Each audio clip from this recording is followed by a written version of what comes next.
তা আমরা ওদের এই 3 দফাকে কোনো দাবিও মনে করি না। আপনি 10ম গ্রেড যদি টেকনিশিয়ান হয় তা আপনি টেকনিশিয়ান চাকরি করার জন্য এত উদ্গ্রীব কেন? তারা আমাদেরকে বলে টেকনিশিয়ান, কিন্তু ওরা টেকনিশিয়ানের পদ দখল করার জন্য তারা 10ম গ্রেডকে ওপেন করতে চায়। তাদের স্ববিরোধী, এই দাবিগুলি কমপ্লিট স্ববিরোধী এবং অযৌক্তিক। এটা ওদের দাবির সাথে কথার কোনো মিল নেই। আপনি 10ম গ্রেড যদি টেকনিশিয়ান হয় তা আপনি টেকনিশিয়ান চাকরি করার জন্য এত উদ্গ্রীব কেন, দাবি করেন কেন? অর্থাৎ কোনো বাস্তবতা নাই। আর এই জন্য আমরা এই 3 দফাকে কোনো দাবিও মনে করি না এবং এটা কোনো বাস্তবসম্মত কোনো কথাও না। ইনশাল্লাহ আমরা আমাদের বিরুদ্ধে যে কমিটি হয়েছে আমরা দেখব। আমরা কর্মসূচি দিই নাই আমরা কর্মসূচি দেবো না তা নয়, সময় মতো আমরা ঠিকই কর্মসূচি দেব। তখন আমরা সরকারকে বেকায়দায় ফেলতে চাই না। জাতীয় একটা নির্বাচন এসেছে, এই মুহূর্তে জাতীয় সমস্যা, অনেক সমস্যা। আমরা চাই একটা জাতীয় নির্বাচন হোক, একটা সঠিক নির্বাচন সরকার বাংলাদেশে প্রতিষ্ঠিত হোক। এই জন্য আমরা ওই আন্দোলনের দিকে যাচ্ছি না। কিন্তু আমাদের বিরুদ্ধে গেলে উপদেষ্টা পরিষদ বলেন আর যাই বলেন, কিন্তু আমরা কোনো ছাড় দেব না। আমাদের এই 3 দফার বিরুদ্ধে আমাদের বিপদে কোনো কার্যক্রম গ্রহণ করলে আমরা তার প্রতিরোধ গড়ে তুলব ইনশাল্লাহ। বেগম খালেদা জিয়া 1994 সনে আমাদেরকে 2য় শ্রেণীতে উন্নীতকরণ এবং 10ম গ্রেড দিয়েছেন, তার বিরুদ্ধে তারা আন্দোলন করছে। তো আমরা ওদের এই 3 দফাকে কোনো দাবিও মনে করি না। ওই 3 দফার যদি একটা অক্ষরও যদি আমাদের বিরুদ্ধে যায়, বাংলাদেশে ডিপ্লোমা ইঞ্জিনিয়াররা নিয়মতান্ত্রিক আন্দোলন বিশ্বাস করে, কিন্তু আমরা যদি অন্যভাবে আন্দোলন শুরু করি এই দেশ কমপ্লিটলি প্রবলেম হয়ে যাবে। আপনারা ভালো করে জানেন, বিদ্যুৎ, পানি, গ্যাস, রেল সব আমরাই নিয়ন্ত্রণ করি। আমরা তো চ্যালেঞ্জ করে বলতে পারি, বাংলাদেশে যদি ডিগ্রি ইঞ্জিনিয়াররা 6 বছরও আন্দোলন করে কর্মবিরতি পালন করে, ইঞ্জিনিয়ারিং কর্মকাণ্ডের কোনো ক্ষতি হবে না, নর্মালি চলবে, একবারে স্বাভাবিকভাবে চলবে। তারা মেধাবী, মেধায় কী আবিষ্কার করেছে আপনারা জানেন। 54 বছরে তারা এদেশের জন্য কি কি অর্জন করেছে, তাদের কাজটা কি ছিল।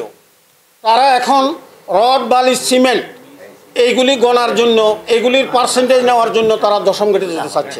সুতরাং এটা ডিপ্লোমা ইঞ্জিনিয়ার কোনো দিন হতে দেবে না। আমাদের এই 3 দফা নিয়ে আমাদের কোনো মাথা ব্যথা নেই, কারণ আমরা জানি এই 3 দফা অযৌক্তিক এবং অবাস্তব কথাবার্তা। সুতরাং আমরা আমাদের 7 দফার জন্য আন্দোলন করছি। ইনশাল্লাহ আমরা এই আদায় করি ছাড়ব এবং আমরা নিয়মতান্ত্রিক আন্দোলন করব, কিন্তু একটা নির্দিষ্ট সময় পর্যন্ত। আমরা যদি 15 লক্ষ ডিপ্লোমা ইঞ্জিনিয়ার ঢাকা শহরে যদি আমরা, তারা লং মার্চ ঢাকা বলছে, আমরা যদি এরকম একটা কর্মসূচি নিয়ে আসি তাহলে ঢাকা শহরের কী অবস্থা হবে আপনারাই ভাবেন। ওরা তো শাহবাগ বন্ধ করছে, আমরা ঢাকা শহরের চতুর্দিক বন্ধ করার ক্ষমতা লোক আমাদের আছে। সুতরাং আমরা ওই দিকে যাব না। আমরা দেশকে ভালোবাসি, দেশ ভালোভাবে চলুক, এটা আমরা চাই। আমাদের আন্দোলনের সার্বিক বিষয়টি আপনারা অবগত আছেন, তাই বিস্তারিত তুলে ধরে আপনাদের ধৈর্যশ্রুতি করার ইচ্ছা আমাদের নেই।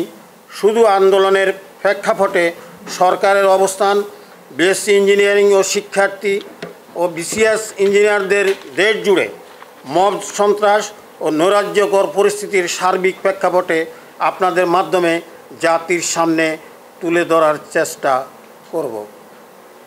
বন্ধুগণ, আপনারা জানেন 19 আগস্ট 2025 তারিখে সংবাদ সম্মেলন থেকে ঘোষিত আন্দোলনের কর্মসূচি অনুযায়ী ইতিমধ্যে ডিপ্লোমা ইঞ্জিনিয়ারিং ছাত্র শিক্ষক পেশাজীবী সংগ্রাম পরিষদের উদ্যোগে 20 আগস্ট ঢাকায় জাতীয় প্রেস ক্লাবের সামনে শান্তিপূর্ণ মানববন্ধন কর্মসূচি পালিত হয়েছে। 25 আগস্ট দেশের প্রত্যেকটি জেলা শাখার উদ্যোগে 7 দফা দাবির যৌক্তিকতা তুলে ধরে আশু সমস্যার সমাধানের জন্য স্ব জেলা প্রশাসকের মাধ্যমে মাননীয় প্রধান উপদেষ্টার নিকট স্মারকলিপি প্রেরণ করা হয়েছে। এছাড়া 27 আগস্ট কেন্দ্রীয়ভাবে ঢাকা আইডিবি ভবন ডিপ্লোমা ইঞ্জিনিয়ার ও পেশাজীবী ও ডিপ্লোমা ইঞ্জিনিয়ারিং ছাত্র শিক্ষক গণজমায়েত শেষে শান্তিপূর্ণ বিক্ষোভ মিছিল করা হয় এবং মিছিল শেষে কেন্দ্রীয় সংগ্রাম পরিষদের একটি প্রতিনিধি দল 7 দফা দাবি বাস্তবায়নের জন্য মাননীয় প্রধান উপদেষ্টার সমীপে স্মারকলিপি হস্তান্তর করে। কিন্তু আমরা দুর্ভাগ্যজনকভাবে লক্ষ্য করছি যে আমাদের শান্তিপূর্ণ কর্মসূচিতে কোনো ধরনের উস্কানি ছাড়া পুলিশ পিছন থেকে লাঠিচার্জ করে পরিস্থিতি এতটাই ভয়াবহ ছিল যে যা বুয়েট শিক্ষার্থীদের নিকট জাতি প্রত্যাশা করে না। আমরা এই ধরনের মব সন্ত্রাস নৈরাজ্যের তীব্র প্রতিবাদ, ধিক্কার ও নিন্দা জানাচ্ছি।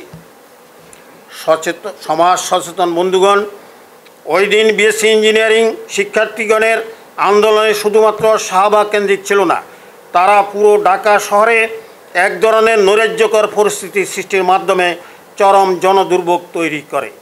এক পর্যায়ে গণপ্রজাতন্ত্রী বাংলাদেশ সরকারের মন্ত্রিপরিষদ বিভাগ থেকে প্রকৌশল পেশায় বিএসসি ডিগ্রিধারী ও ডিপ্লোমাধারীদের পেশাগত দাবিসমূহের যৌক্তিকতা পরীক্ষা নিরীক্ষাপূর্বক সুপারিশ প্রণয়নের নিমিত্তে বিদ্যুৎ, জ্বালানি ও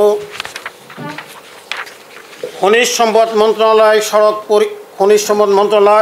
সড়ক ও সেতু মন্ত্রণালয় এবং রেলপথ মন্ত্রণালয়ের মাননীয় উপদেষ্টা জনাব মোহাম্মদ ফাউজুল কবির খানকে সভাপতি এবং জনপ্রশাসন মন্ত্রণালয়ের অতিরিক্ত সচিব কাজী মোজাম্মেল হককে সদস্য সচিব করে 8 সদস্য বিশিষ্ট কমিটি গঠন করা হয়।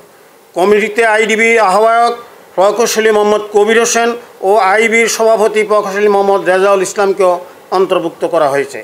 এছাড়া সরকারের 3 জন গুরুত্বপূর্ণ উপদেষ্টা অন্তর্ভুক্ত রয়েছেন। এদেশের 8 লক্ষাধিক সদস্য প্রকৌশলী ও 4.5 লক্ষাধিক ছাত্র শিক্ষকদের পক্ষে আমরা সরকারের উদ্যোগকে স্বাগত জানাচ্ছি।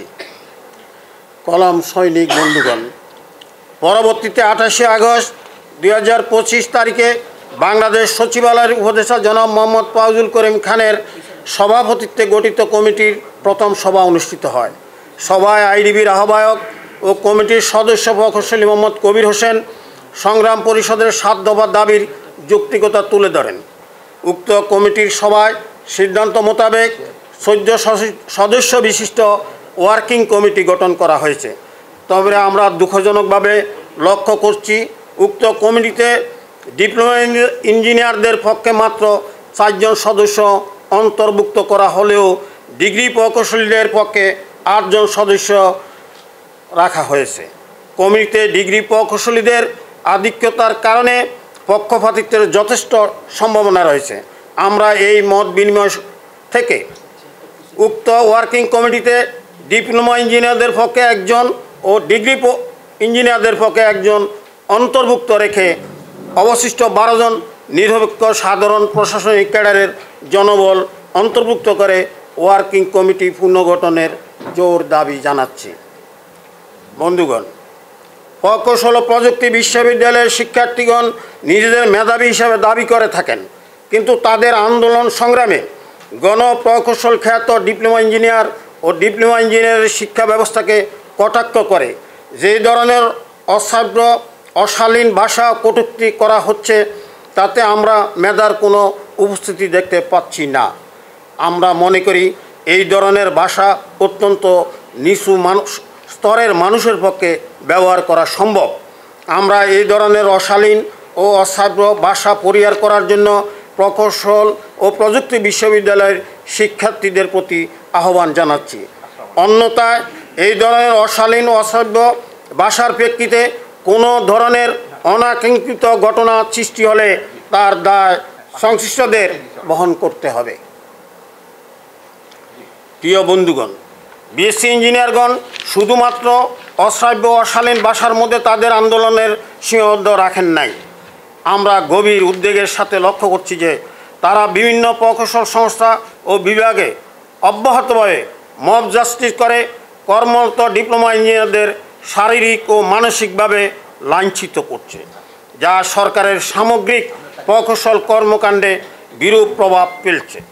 তাদের মব সন্ত্রাসের ধারাবাহিকতায় গত 25 আগস্ট নেস্কোর কেফিআইভুক্ত রংপুর প্রধান দপ্তরে বিক্রয় বিতরণ বিভাগের 3 সহকারী প্রকৌশলী মোহাম্মদ রকুনুজ্জামানের ইন্ধনে বহিরাগত মব সন্ত্রাসীরা দপ্তরে প্রবেশ করে কর্মরত ডিপ্লোমা ইঞ্জিনিয়ারদের উদ্দেশ্য করে অশ্রাব্য ও অশালীন ভাষা স্লোগান দিয়ে নৈরাজ্যকর পরিস্থিতি সৃষ্টি করে।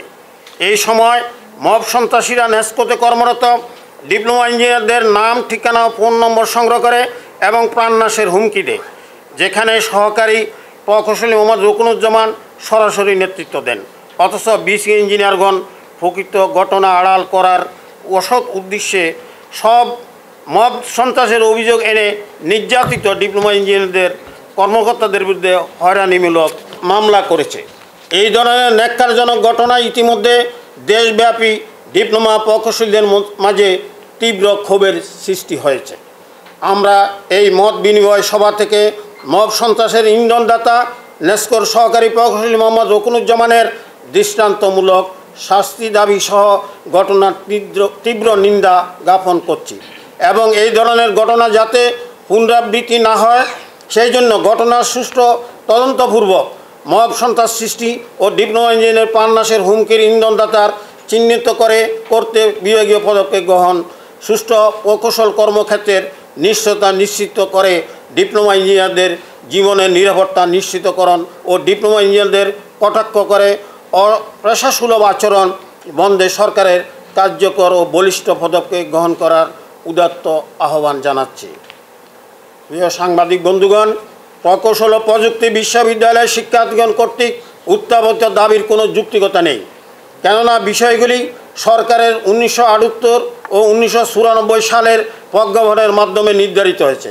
আমরা মনে করি তাদের এই আন্দোলনের পিছনে কোনো অপশক্তির ইন্ধন রয়েছে। তারা অযৌক্তিক আন্দোলনের মাধ্যমে পুরো প্রকৌশল শিক্ষাঙ্গন ও প্রকৌশল কর্মক্ষেত্রকে অস্থিতিশীল করার পাশাপাশি দেশের চরম নৈরাজ্য পরিস্থিতি সৃষ্টি করতে চাচ্ছে। আমাদের ধারণা তারা আগামী ফেব্রুয়ারি 2026-এর অনুষ্ঠেয় বহুল প্রত্যাশিত জাতীয় সংসদ নির্বাচনকে বানচাল করতে চাচ্ছে। মাননীয় প্রধান উপদেষ্টার বাসভবন যমুনায় পুলিশের সাথে প্রকৌশল শিক্ষার্থীদের মারমুখী আচরণ ও পুলিশকে আহত করা থেকে বিষয়টি সুস্পষ্ট। আমরা এই মত বিনিময় সভা থেকে বিষয়টি গভীরভাবে তদন্ত করার জন্য সরকারের আইন প্রয়োগকারী সংস্থার নিকট অনুরোধ জানাচ্ছি। সাংবাদিক বন্ধুগণ, ডিপ্লোমা ইঞ্জিনিয়ার আন্দোলনের সংগ্রামের ইতিহাস কখনো নেতিবাচক ও সহিংস কর্মসূচি ছিল না। আমরা অতীতে ইতিবাচক আন্দোলনের মাধ্যমে আমাদের দাবি দেওয়া বাস্তবায়নে সরকারের দৃষ্টি আকর্ষণ করেছি। নির্ধারিত অফিস সময়ের পর অতিরিক্ত 1 ঘন্টা কাজ করে আমরা অনন্য ইতিবাচক আন্দোলন দৃষ্টান্ত স্থাপন করেছি, কিন্তু প্রকৌশল ও প্রযুক্তি বিশ্ববিদ্যালয়ের শিক্ষার্থীদের মারমুখী আন্দোলন ও আইবির অব্যাহত ষড়যন্ত্র থাকলে আমরা সদস্য প্রকৌশলী ও ডিপ্লোমা ইঞ্জিনিয়ারিংয়ের অধ্যয়নরত শিক্ষার্থীদের কতটা ইতিবাচক আন্দোলনে গণ্ডিতে সীমাবদ্ধ রাখতে পারবো সেই নিশ্চয়তা দিতে পারছি না। তাই আমাদের যৌক্তিক আন্দোলনের 7 দফা দাবি বিবেচনা নিয়ে গঠিত কমিটিকে মীমাংসিত বিষয়গুলি অক্ষুণ্ণ রেখে যৌক্তিক সমাধানের প্রচেষ্টা গ্রহণের জন্য আপনাদের মাধ্যমে অনুরোধ জানাচ্ছি। সাংবাদিক বন্ধুগণ, আমরা মূল সংগঠন আইডিবি প্রতিষ্ঠা লগ্নের থেকে প্রকৌশল কর্মাঙ্গনে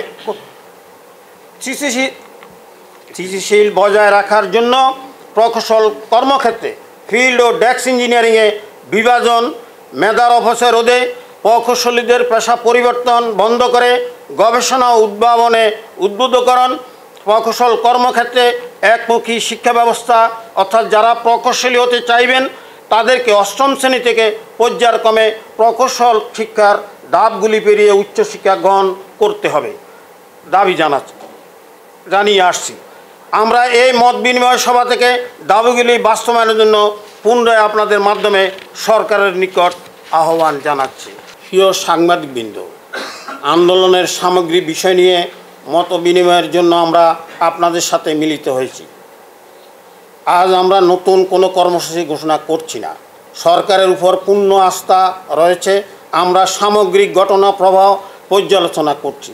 আমরা আশা করছি সরকার এই দেশের ডিপ্লোমা ইঞ্জিনিয়ার, পেশাজীবী ও ছাত্র শিক্ষকের ইতিবাচক আন্দোলনকে মূল্যায়ন করবেন। প্রকৌশল কর্মক্ষেত্রে মীমাংসিত বিষয়গুলি অক্ষুণ্ণ রাখবেন। আমাদের 7 দফার অন্যান্য দাবিগুলি যৌক্তিক সমাধান করবেন। আমরা সরকারের বৈষম্যমুক্ত বাংলাদেশ নির্মাণের দর্শনের প্রতি আস্থাশীল।